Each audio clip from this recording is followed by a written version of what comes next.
Assalamualaikum warahmatullahi wabarakatuh. Kami dari kelas 22, kelompok 2, akan menjelaskan materi tentang pertambangan.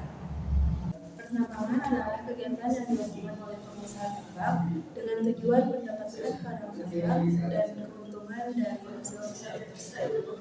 Selanjutnya, pengusaha tambang.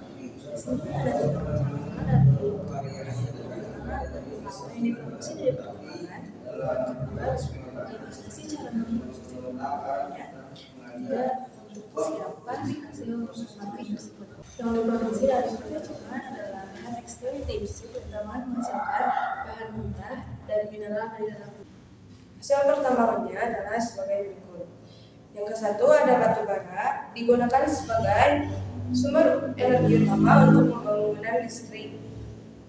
Yang kedua logam seperti besi, tembaga, emas, perak, dan aluminium diekstraksi. Kemudian yang ketiga, mineral non-logam. Ini termasuk garam, fosfat, gipsum, dan bahan-bahan tambang non-logam lainnya. Kemudian yang keempat, minyak bumi dan gas alam. Diekstraksi dari sumur minyak dan gas alam dan digunakan sebagai sumber energi dan dalam produksi berbagai produk kimia. Kemudian yang kelima, batu dan kerikil digunakan dalam konstruksi dan pembuatan beton. Keenam, berlian dan batu mulia digali untuk perhiasan dan industri pemotongan berlian. Ketujuh, mineral industri seperti kuarsa, petra, dan mika digunakan dalam pembuatan kaca, keramik, dan produk kimia. Yang terakhir, pasir dan kerikil sungai digunakan dalam konstruksi dan produksi beton. Yang kedua, bagaimana cara memproduksi hasil pertambangan tersebut? Cara memproduksinya memerlukan beberapa tahapan langkah. Langkah pertama adalah mengidentifikasi lokasi yang berpotensi mengandung deposit mineral atau bahan mentah. Ini melibatkan survei geologis dan geofisika untuk menentukan keberadaan sumber daya yang berharga. Dua, penilaian deposit. Setelah lokasi potensial ditemukan, penilaian lebih lanjut dilakukan untuk menilai ukuran, kualitas, dan ekonomi deposit mineral. Ini bisa melibatkan pengeboran, sumur uji, dan pengambilan sampel. Tiga, perizinan dan izin. Sebelum memulai operasi tambang, perusahaan pertambangan harus memperoleh izin dan perizinan dari pemerintah setempat dan otoritas terkait. Tiga, perizinan dan izin. Sebelum memulai operasi tambang, perusahaan pertambangan harus memperoleh izin dan perizinan dari pemerintah setempat dan otoritas terkait, termasuk izin lingkungan dan perizinan operasi. 4, penambangan. Proses penambangan melibatkan interaksi mineral atau bahan mentah dari bawah tanah atau permukaan bumi. Metode penambangan bervariasi tergantung pada jenis deposit, tetapi dapat mencakup peledakan dan penggalian. 5. Pengolahan mineral atau bahan mentah yang diekstraksi seringkali memerlukan pengolahan tambahan untuk menghilangkan kotoran dan menghasilkan produk yang dapat digunakan.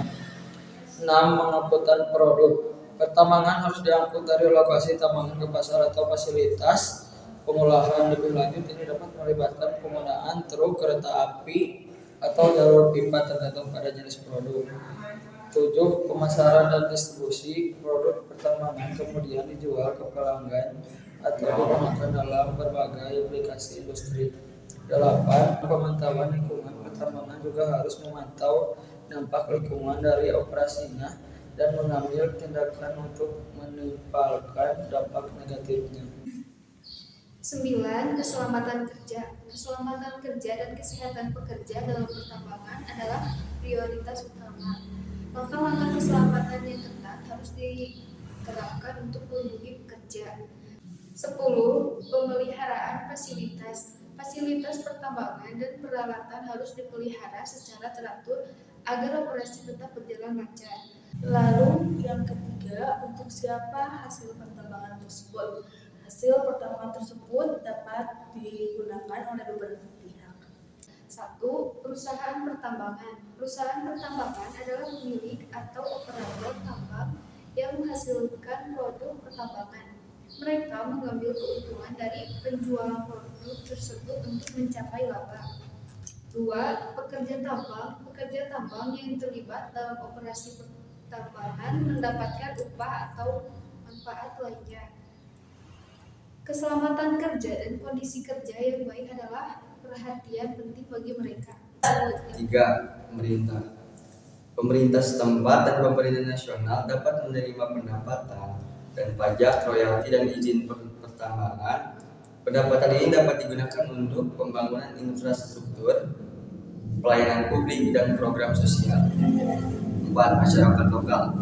Masyarakat lokal adalah masyarakat setempat yang tinggal di daerah sekitar penambangan. Mereka akan mendapatkan sisi positif atau sisi negatif dalam pertambangan tersebut. 5. Industri dan konsumen. Produk pertambangan digunakan dalam berbagai industri seperti konstruksi, manufaktur, energi, dan lainnya. Konsumen akhir juga menggunakan produk-produk ini dalam kehidupan sehari-hari, seperti kendaraan, peralatan elektronik, dan bahan bangunan. 6. Ekonomi nasional. Sektor pertambangan dapat memberikan kontribusi signifikan terhadap penciptaan lapangan kerja, pendapatan ekspor, dan investasi dalam infrastruktur. Lalu ini yang terakhir, kami akan membacakan kesimpulan dari hasil-hasil yang tadi kami presentasikan. Jadi kesimpulannya adalah pertambangan adalah industri penting yang menyediakan banyak bahan mentah yang digunakan dalam berbagai aspek kehidupan sehari-hari dan sektor industri. Proses produksi dalam pertambangan adalah rangkaian langkah yang kompleks dan memerlukan manajemen yang cermat, teknologi modern, serta kepatuhan terhadap peraturan dan standar lingkungan untuk menjalankannya dengan efisien dan berkelanjutan. Hasil produksi pertambangan mempengaruhi berbagai pemangku kepentingan dan pengolahan pertambangan yang berkelanjutan dan bertanggung jawab penting untuk memastikan manfaat maksimal sambil mengurangi dampak negatif dan pada lingkungan dan masyarakat. Meskipun hasil pertambangan memiliki manfaat yang signifikan, penting untuk memperhatikan dampak sosial dan lingkungan yang mungkin terjadi akibat operasi pertambangan. Oleh karena itu, pengolahan pertambangan yang bertanggung jawab dan berkelanjutan sangat penting untuk menjaga keseimbangan antara manfaat ekonomi dengan perlindungan lingkungan dan kesejahteraan masyarakat lokal.